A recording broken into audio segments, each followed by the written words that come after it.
여러분 안녕하십니까? 7시 오늘 제주 한승훈입니다. 어제 차기도 해상에서 발생한 어선 화재 사고로 현재까지 1명이 숨지고 11명이 실종됐습니다. 이제 사고가 발생한 지 36시간 정도가 지났는데요. 해경이 예상했던 실종자들의 골든 아워인 24시간이 지나자 가족과 주변 사람들이 애가 타고 있습니다. 아무쪼록 실종자 구조에 총력을 기울여 주시고 수색 작업에 나선 수색팀의 안전도 잘 챙겨주시길 간절히 바랍니다. 자, 관련 속보는 잠시 후에 전해드리겠고요. 먼저 오늘의 주요 뉴스부터 살펴보시죠.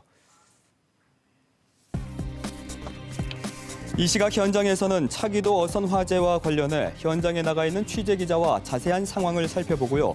해마다 늘고 있는 어선 사고에 대책은 없는지 전문가를 연결해 알아보겠습니다. 제주 체력인증센터에서 제주 최고의 체력왕을 가리는 대회가 열리고 있습니다. 탐나는 현장에 담았습니다. 제주 지역 중증 응급의료 체계의 현실과 서비스 개선을 위한 방안을 고민해보는 연속 대담 두 번째 순서. 오늘은 김원 제주 한라병원 부원장과 이야기 나눕니다.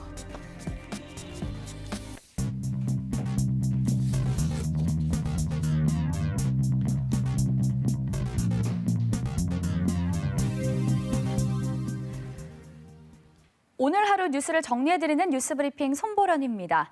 차기도 해상 어선 화재 실종자를 찾기 위한 대대적인 수색 작업이 벌어지고 있는데요.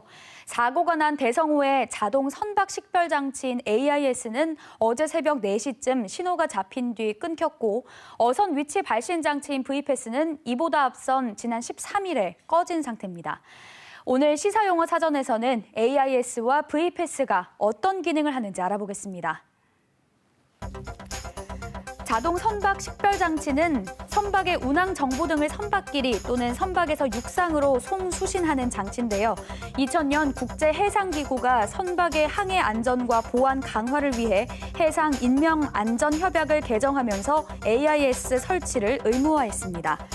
AIS는 GPS 수신기로 계산된 선박 위치와 선박명, 입출항 시간 등을 주고받을 수 있고 수집된 정보는 선박 운항 모니터링에 활용됩니다. 선박의 위치를 해경에 송신하는 어선 위치 발신 장치는 2017년 7월부터 의무화됐는데요. 선박의 출항과 입항 신고를 자동으로 처리할 수 있고 비상 상황이 발생했을 때 SOS 버튼을 직접 누르면 사고나 테러 등에 빠르게 대처할 수 있는 기능이 있습니다. 오늘 첫 소식은 어제 문재인 대통령이 국민과의 대화에서 한 제2공항에 대한 발언 관련입니다. 대통령의 발언을 놓고 제주도와 도의회는 물론 이 공항 찬반 단체 사이 해석이 분분합니다. 보도에 나종훈 기자입니다. 취임 2주년을 즈음한 국민과의 대화에서 제주 제2공항에 대한 생각을 밝힌 문재인 대통령. 선택은 주민들의 결정에 맡겼던 것이고 일단은 제주도민들은 제2공항을 선택을 하셨어요. 정부는 제주도민들이 어떤 선택을 하든 그에 대해서 적극적으로 지원한다는. 대통령의 발언은 지역사회의 단연 화두였습니다. 원희룡 지사는 도민이 이 공항을 선택했다는 대통령 발언에 방점을 뒀습니다. 더는 공론화 등 갈등 해소 절차가 필요 없다는 겁니다. 공론화를 집어서 해결했는데 정부가 관여할 수 없다라는 입장으로 분명히 말씀하셨습니다. 찬성단체 역시 이 점에 주목하며 조속한 기본계획 고시를 촉구했습니다. 대통령께서 그렇게 정리를 하셨다는 것은 우선 우리 환영을 하고요. 또 우리가 이제 바라는 건 조속히 추진해 나가는 것, 고시도 하고. 반면 갈등에서 특위를 구성한 도의회는 도민의 선택에 집중했습니다. 대통령 발언으로 도민 뜻을 묻고자 한 이 공항 건설 갈등해소 특별위원회가 탄력받게 됐다며 내년 5월까지 활동 계획을 담은 계획서를 채택했습니다. 도민이 결정하면 지원을 아끼지 않겠다는 언급이 있어서 더더욱 우리 제2공항 건설 갈등 해소를 위한 특별위원회의 역할이 더 있고. 반대단체 역시 대통령이 도민 결정권을 존중한 것이라며 공론화 추진을 지지했습니다. 도민 공론화를 통한 제2공항 갈등 문제를 해결한다는 도민들의 그런 지금 현재의 도의회를 통한 공론화 어떤 추진에 힘을 실어주는 발언이라고 생각합니다. 대통령 발언의 의미를 두고 단체마다 다른 해석을 내놓으며 다시 한번 평행선을 달리는 지역 내 2공항 찬반 입장만 확인한 셈이 됐습니다. KBS 뉴스 나종훈입니다. 도정 질문 마지막 날인 오늘 공군이 여전히 제주의 남부 탐색 구조부대를 추진하고 있다며 제2공항이 군사공항으로 활용될 수 있다는 의혹이 제기됐습니다. 원희룡 지사는 이 공항 설계 단계부터 군사공항의 가능성을 배제하겠다고 답했습니다. 보도에 이면희 기자입니다. 지난해 국방연구원에서 발행한 용역 보고서입니다. 항공 탐색 구조 전력을 재배치할 때 제주도와 울릉도, 무안국제공항 등 국내 6 후보지들을 비교했는데 제주도가 헬기와 수송기를 배치하면 남방 지역 탐색 구조 능력이 대폭 증가한다는 내용이 담겼습니다. 이러한 국방부 용역 결과가 도의회에서 공개되면서 제주 공군기지 의혹이 재점화됐습니다. 최적지가 제주도라고 선점이 되었습니다. 용역 결과입니다. 유사시에는 어찌할 수 없이 전투기가 들어올 수 있는 상황을 가정해서 만든 용역이라고 저는 볼 수밖에 없다. 제2공항을 군사공항으로 쓰려면 설계 단계에서부터 그게 반영이 돼야 됩니다. 설계에서 군사공항으로의 부분적 전용이라도 배제하도록 그렇게 저희가 설계를 할 겁니다. 원희룡 도지사의 예능 프로그램 출연도 도마에 올랐습니다. 지난 8월 대규모 개발사업장 행정사무조사 당시 도의회의 출석 요구엔 하계 휴가라며 응하지 않았는데 그 다음 날 예능 프로그램에 출연하려고 서울 출장을 간 사실에 대해 도지사 본연의 업무를 등한시했다는 지적도 나왔습니다. 스튜디오 촬영이 있는 날은 휴가를 포기하며 출장을 가고 반면 의회 회의에는 휴가 때문에 참석하지 못하겠다는 것은 도민들이 도저히 이해하실지 의문입니다. 업무의 지장이나 이런 것들을 최소화하기 위해서 나름대로는 노력을 했고 생각보다는 시청률이 잘 나오는 바람에 뜻하지 않게 오래 하게 된 것뿐입니다. 그래서 그 점에 대해서 이해를 너그럽게 해주시기를 부탁. 의원 질의에서 제2공항의 반대 단체를 비난하는 돌발 발언도 나왔습니다. 제2공항 건설을 반대하기 위해서 내려오신 반대 전문가들이 내려왔습니다. 육지사. 저는 이들이 제주도를 위한다고 생각지 않습니다. 사흘간 이어진 도정 질문이 마무리된 가운데 도의회에서는 내일은 이성문 교육감을 상대로 교육 행정 질문을 이어갑니다. KBS 뉴스 이면입니다. 매년 수십억 원대 적자에 시달리는 제주관광공사 시내 면세점에 대해 원희룡 도지사가 면세점 철수까지 검토하고 있다고 밝혔습니다. 오늘 도의회 도정질문에서 원 지사는 제주관광공사 시내 면세점 문제에 대한 의원 질의에 크루즈 입항을 통한 중국인 관광객을 전제로 추진됐지만 중국 사드 여파로 적자가 거듭되고 있다며 도민의 세금으로 적자를 메우기보단 면세점 철수를 전제로 대책을 세우고 있다고 밝혔습니다.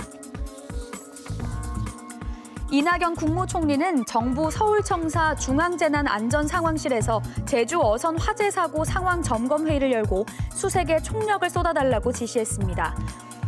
이 총리는 또 실종자 가족들에게 모든 상황을 신속 정확하게 설명하고 지원에 소홀함이 없도록 세심하게 마음을 써달라고 주문했습니다. 문성엽 해양수산부 장관은 제주해양경찰서 실종자 가족지원본부에서 가용 세력을 총동원해 광범위하게 수색하고 있다며 최대한 이른 시일 안에 수색을 성공적으로 끝낼 수 있도록 하겠다고 말했습니다. 제주 해상에서 화재 사고가 난 대성호의 어선 위치 발신 장치가 사고 발생 일주일 전 꺼져 있었던 것으로 확인됐습니다. 제주지방해양경찰청은 대성호의 위치 발신 장치 최종 기록은 13일 오전 6시 차귀도 서쪽 72km라며 신호가 끊어진 원인은 찾지 못했다고 밝혔습니다.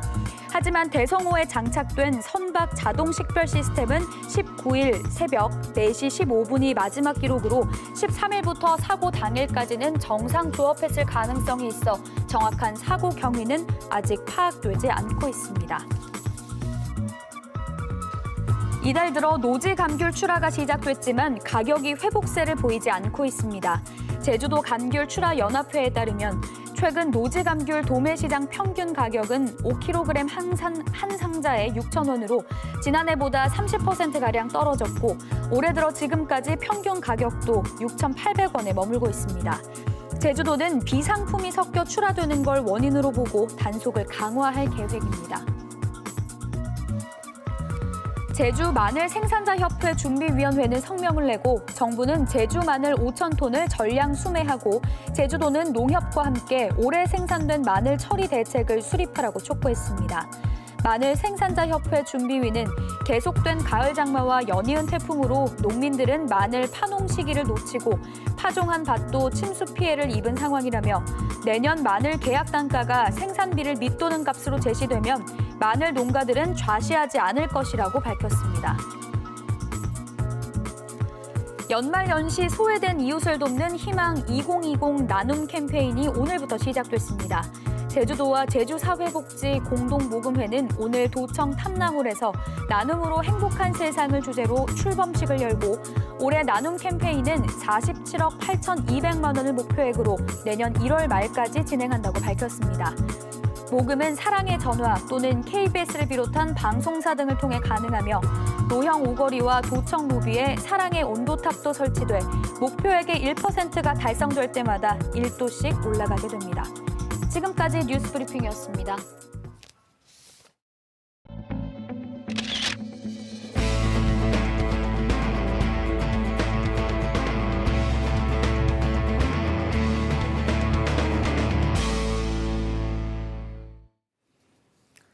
제주 차기도 해상에서 불이 난 어선 대성호의 인양 작업이 시작된 지 2시간 만에 중단됐습니다. 오늘 밤 안에는 인양이 어려울 것으로 보이는데요. 현지 상황 알아보겠습니다. 박찬수 기자, 지금 정확히 어떤 상황인가요? 대성호 선미를 인양하는 작업이 조금 전 시작됐는데요. 작업 2시간이 채 안 돼 중단됐습니다.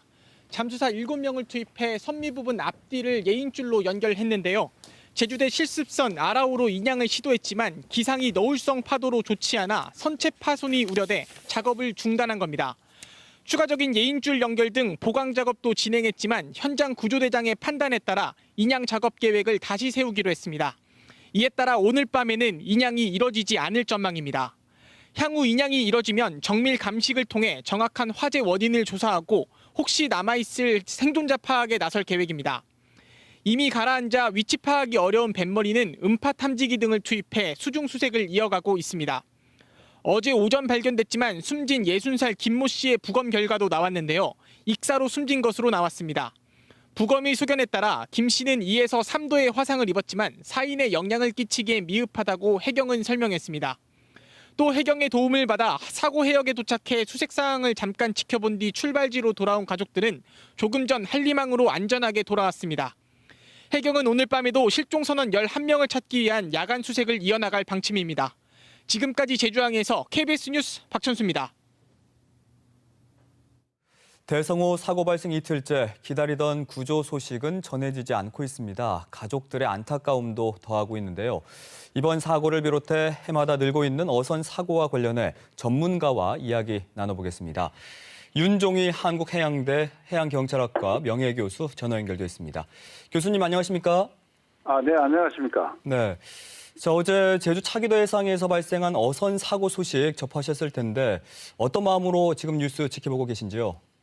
네, 저는 이 같은 선박 사고를 접할 때마다 선장 출신으로서 정말 가슴이 아프고 하루빨리 실종자에 대한 수색 구조가 이루어지길 바라는 마음입니다.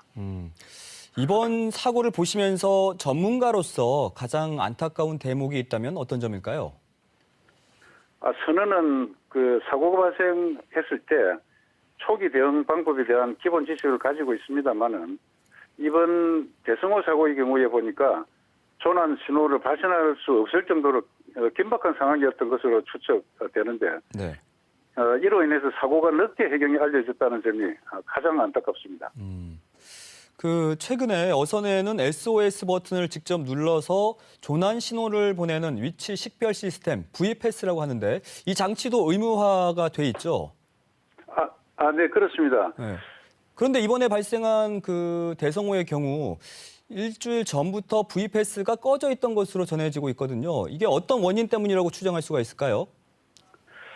제가 언론을 통해서 알기로는 조금 다르게 알고 있는데 저는 사고 당일까지 한 오전 4시경까지 제주 해경서 모니터에 대성호 VPS 신호가 잡혔다고 그렇게 알고 있는데요. 아, 사고 당일까지요? 예, 저는 그렇게 알고 있는데, 근데 VPS는 원칙적으로는 그 항행 중에는 반드시 작동 상태를 두어야 하지만은, 그 일부 어선에서는 VPS를 끄는 경우가 있다고 합니다. 제가 보기로는 이것은 자신의 조업 위치가 그 예보로 노출되는 것을 꺼리기 때문일 거라 생각합니다. 아, 그렇군요. 지난해 통계만 보더라도 국내 선박 사고 2,600여 건 가운데 70% 가까이가 어선 사고입니다. 전체 선박 중에 어선 비중이 많기도 하지만 그만큼 사고 위험도 높다는 건데요. 어떤 원인들이 있다고 분석하고 계십니까? 예, 국내 그 해양 사고 약 한 70% 정도가 어선 사고인데, 또 이들 선박 사고의 또 70% 이상이 약 20톤 미만의 그 소형 선박입니다.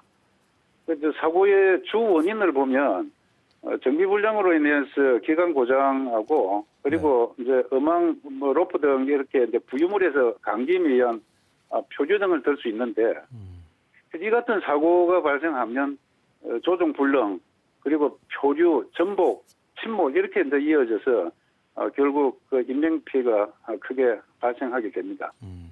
좀 전에 20톤 미만의 어선이 특히나 그 사고 발생률이 높다고 하셨는데 이게 규모랑 차이가 있는 겁니까? 규모랑 이게 사고의 원인이요?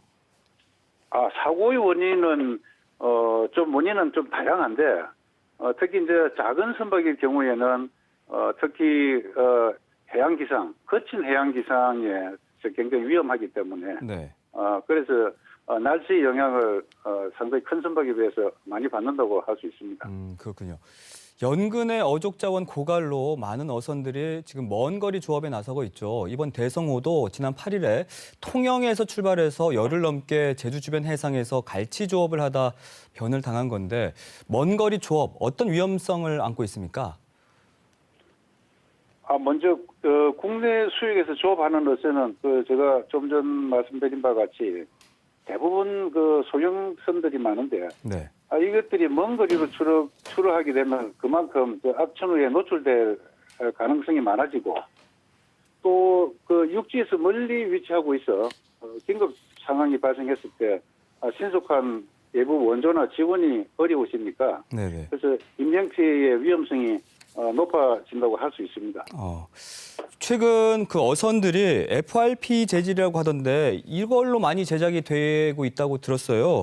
여러 장점이 있긴 할 것 같은데 어쨌든 이 FRP 재질이 화재에는 취약한 상황이죠? 네, 그렇죠. 그 FRP는 일단 부식이 되지 않아서 수리 유지비가 싸다든지 이런 경제적인 이유로 해서 선주들이 선호하는데 그런데 내화성이 낮고 화재에 또 취약하고 일단 화재가 발생하면 진압이 어렵고 유독 가스가 발생해서 인체에 매우 해로운 그런 단점이 있습니다. 그렇다면은 어선 사고를 줄이기 위해서는 어떤 조처가 필요하다고 보시는지요? 제가 보기로는 그 어선 사고를 줄이기 위해서는 민간이 공동 노력이 필요한데 먼저 선주와 선원은 사고 예방을 위해서 기간 정비를 또 철저히 하고 그리고 무엇보다도 조난 사고에 대비해서 인근 어선 간의 그 상호 지원 체계 이것을 구축 활용하는 것이 중요하다고 봅니다. 그리고 이제 수색 구조 책임 기관인 해경 정부에서는 적합한 수색 구조 자원을 적시에 신속 동원함으로써 대응 시간을 단축시키고 또 이밖에 민간 구조 세력을 효과적으로 관리할 수 있는 체계 마련이 필요할 것으로 생각합니다. 네, 알겠습니다. 어쨌든 간에 어선 사고를 줄이기 위해서는 민관이 함께 노력을 해야 한다라고 말씀해 주셨습니다. 알겠습니다. 오늘 말씀 여기까지 듣겠습니다. 고맙습니다. 네, 감사합니다. 네, 지금까지 윤종희 한국해양대 명예교수였습니다.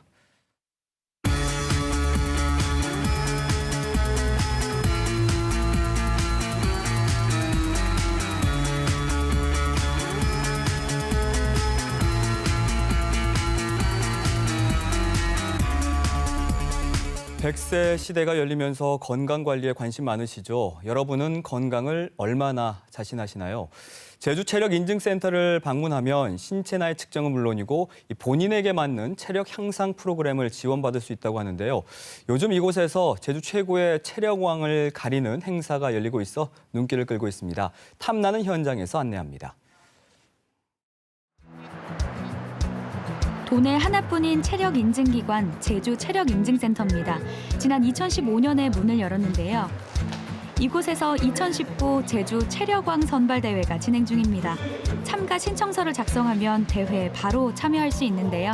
도민을 대상으로요, 체력을 측정하셔서 체력을 검증하고 또 생활체육 활성화, 그리고 저희 국민체력 100 사업을 홍보하기 위한 목적으로 지금 진행되고 있습니다. 올해로 5회를 맞은 제주 체력왕 선발대회는요. 만 19세부터 64세 도민을 대상으로 개인의 체력을 측정해서 연령별 우수 체력자를 가리는 건데요. 이면엔 전반적인 도민 체력 향상을 목표로 하고 있습니다.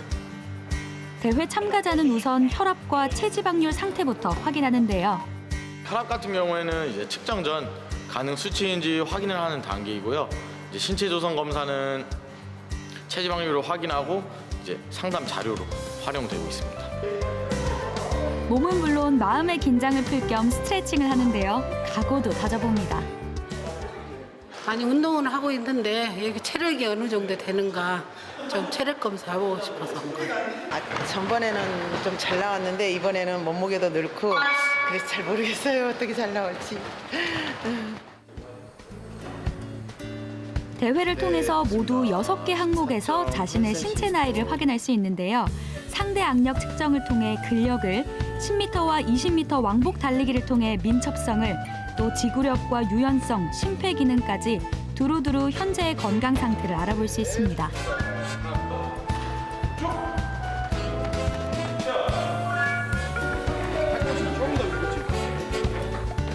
이 두 분은 건강한 체력을 유지하기 위해 운동을 꾸준히 해왔다는데요.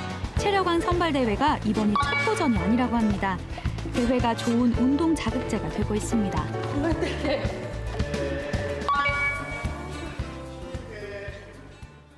나이 먹어서 운동뿐이 없어요. 약 먹고 병원 가는 것보다 운동이 최고인 것 같아요.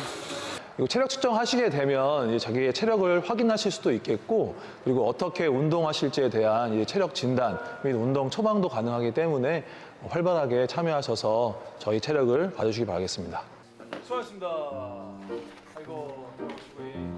이 초반의 연령층에서 높은 체력, 좋은 체력, 이 수준이 높다라고 말씀드릴 수 있겠습니다. 김순홍님 체력도요, 좋은 게 있고 지금 선생님께서도 이 심폐지구력 한 가지가 조금 부족하게 나오셨어요. 수고하셨습니다. 이번에도 만족스러운 성적표를 받았는데요. 이 인증서는 운동을 꾸준히 해야 하는 동기가 되고 있습니다. 나만이 아니라 내 옆에 가족도 지키기 위해서는 운동을 열심히 해야 된다. 그래서 제가 자신이 먼저 열심히 해요. 잘 나온 것 같고 또 그동안에 또 운동도 열심히 해놔서 좋은 결과가 나온 것 같아서 기분이 좋습니다. 제주 체력인증센터에서는 연중 체력 증진 교실이 운영되고 있습니다. 국민체력 100 사업의 일환인데요. 누구에게나 무료로 열려 있고요. 특히 기초 체력이 약하고 비만인 분들에겐 우선적으로 교육 혜택이 주어집니다.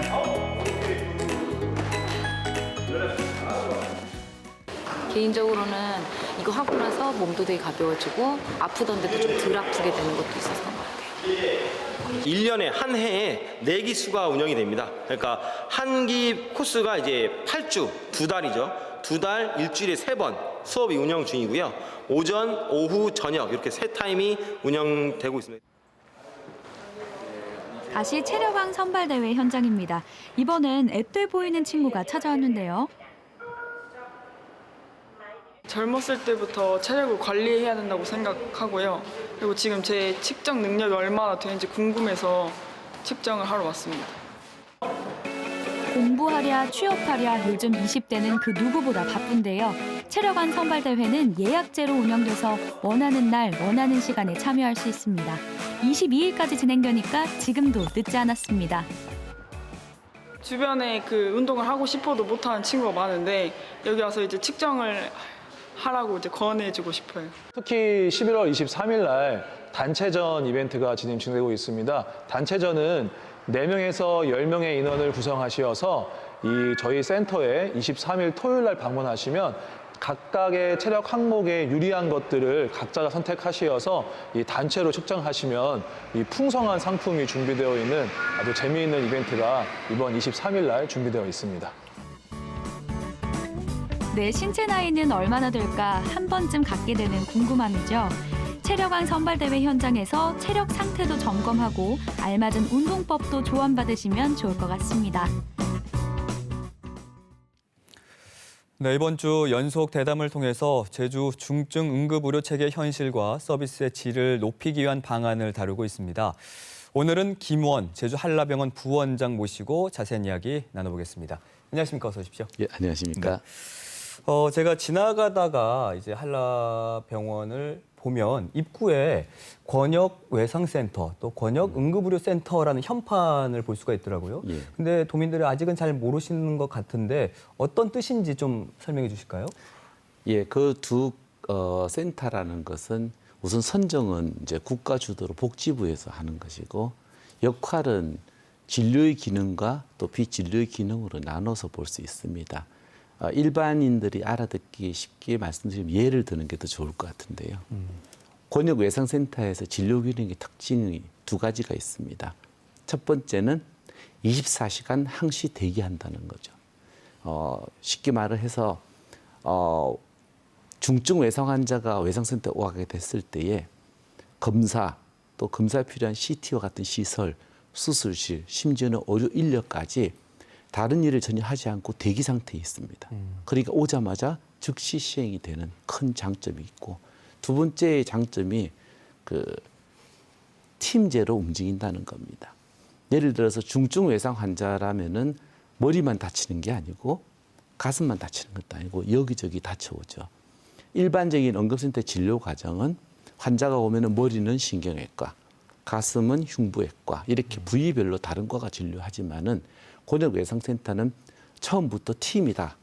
모든 부위, 신경외과, 정형외과, 복부외과, 흉부외과 전부 다 팀이 미리 준비하고 있다가 동시에 진료합니다. 그렇기 때문에 상대적으로 큰 이점이 생기겠죠. 이것은 이제 생존에 영향을 끼치게 됩니다.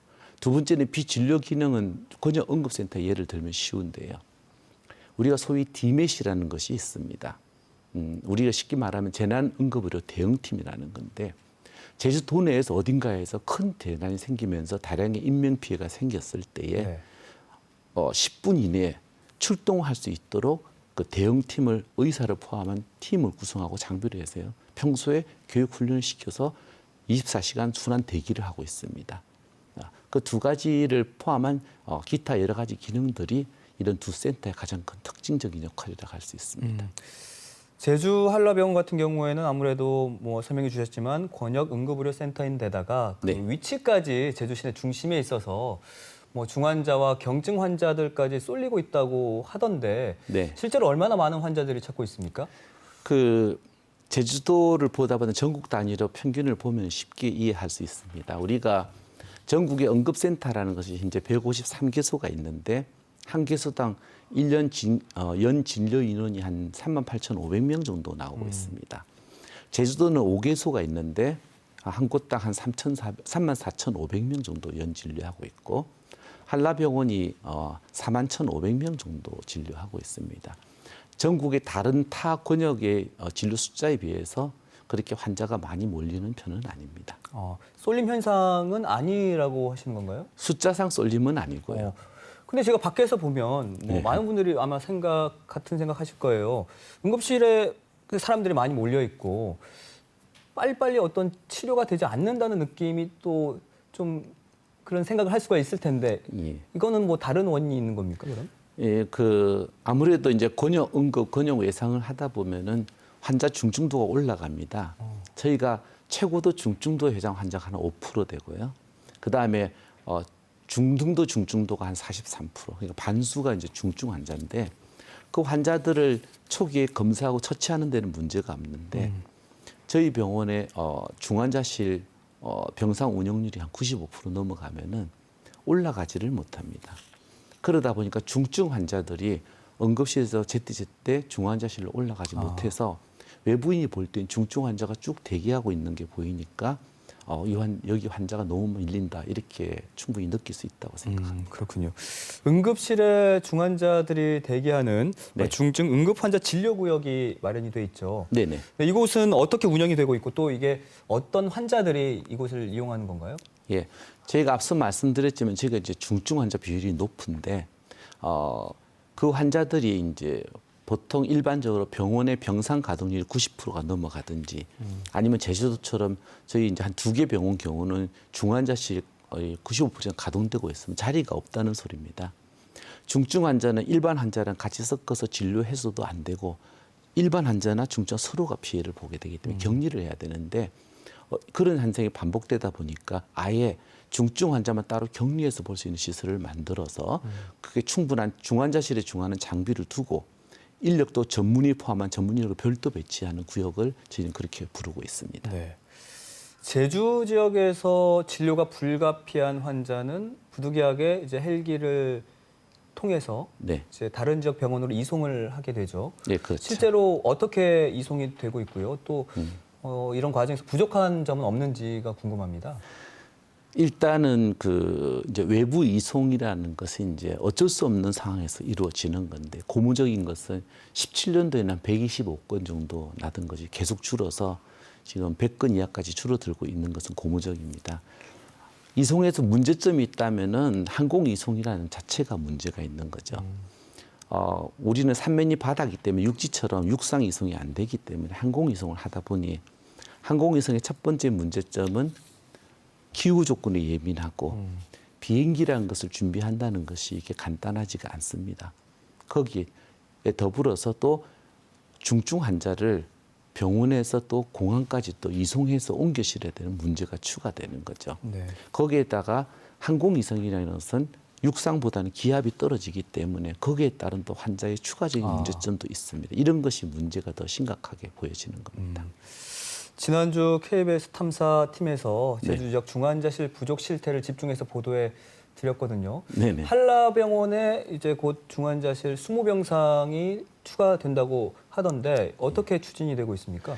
예, 제가 앞서 말씀드린 것처럼 저희가 이제 중증 환자를 진료하는데 가장 큰 문제가 중환자실 문제입니다.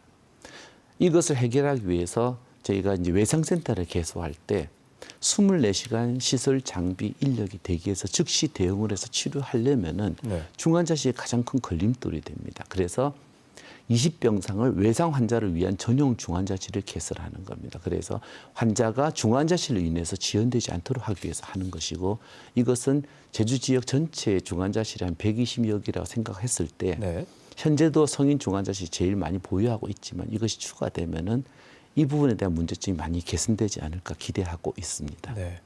제주 지역 중증 응급의료 체계와 관련해서 제주 지역 병원들 간에 좀 긴밀한 협력이 필요하다라는 목소리가 또 나오고 있거든요. 어떤 논의들이 지금 이루어지고 있습니까? 제주 지역 포함해서 전국의 많은 지역에서 그 지역 내 병원 간에 여러 가지 모임이 많이 있습니다. 물론 제주 지역도 그동안 많이 있어 왔고 지금도 하고 있습니다. 뭐 응급의료 협의라든지 응급진료위원회라든지 또 뭐 각 응급 분야별 운영위원회 형식으로 또는 뭐 지역 지회 형식으로 많은 모임이 있었습니다. 중요한 거는 저희가 거기에 대해서 많은 문제점을 제안을 하는데 그것을 지속적으로 운영하면서 개선책을 내고 실효를 내는데 한계가 있어 왔었습니다.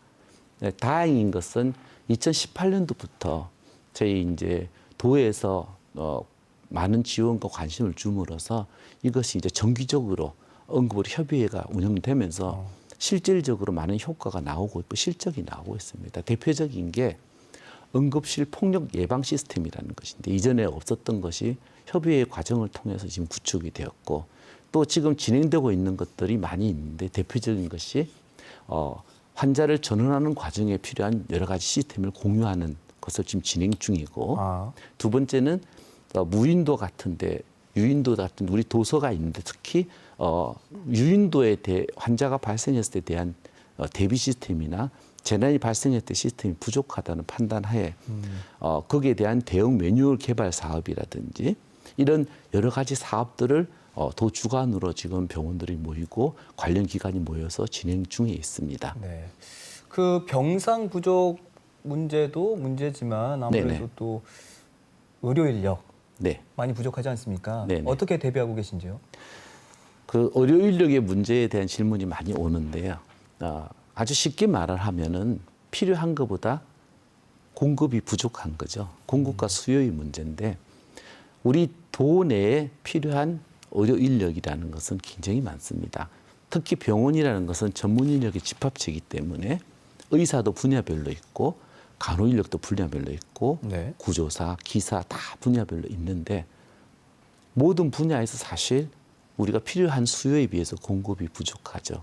특히 최근에는 간호 인력 부족 현상이 굉장히 심화되고 있는데 병원에서는 그 각 분야별 전문 파트별로 대응책을 여러 가지 만들고 각 병원마다 최선의 노력을 하고 있는 것으로는 알고 있습니다. 그런데 특히 간호 인력의 경우에는 제주도뿐 아니고 전체적인 문제이다 보니 아마 많은 한계점을 가지고 있는 것으로 알고 있고 이를 해결하기 위해서 도와 지금 많은 해결책을 제시하고 있고 진행 중인데 아마 곧 결정이 나서 공지되지 않을까 기대하고 있습니다. 네, 많은 노력을 해주고 계신데요. 앞으로도 제주 지역 응급의료 체계 개선을 위해서 더욱더 힘써 주시기 바라겠고요. 오늘 예. 바쁘신 와중에도 이렇게 출연해 주셔서 고맙습니다. 네, 감사합니다. 네.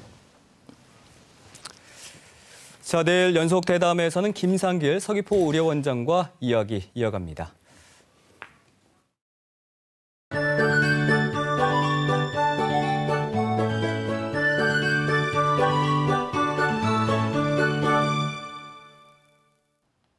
날이 급격하게 추워졌습니다. 낮 기온이 15도 선에 머물렀고 바람까지 불어서 체감온도가 떨어져 쌀쌀했는데요. 내일까지 차가운 북서풍의 영향으로 아침, 저녁은 평년 수준을 밑도는 추위가 이어지겠습니다. 특히 내일은 일교차가 10도 가까이 벌어지기 때문에 건강관리에 각별히 유의하셔야겠습니다.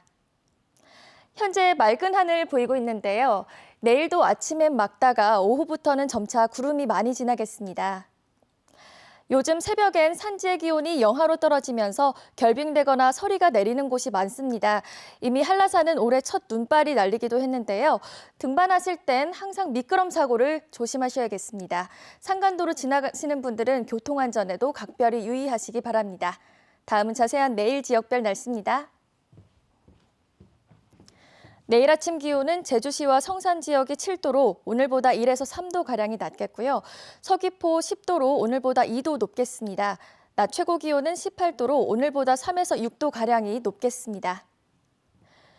내일 해상 날씨 대체로 무난하겠습니다. 바다의 물결은 제주도 전해상에서 최고 2m로 일겠습니다. 모레 오후부터는 남쪽 먼바다에 바람이 강하게 불고 물결도 다소 높게 일 것으로 보입니다. 주간 날씨입니다. 내일 오후부터는 점차 평년 기온을 회복하면서 추위가 다소 누그러질 전망입니다.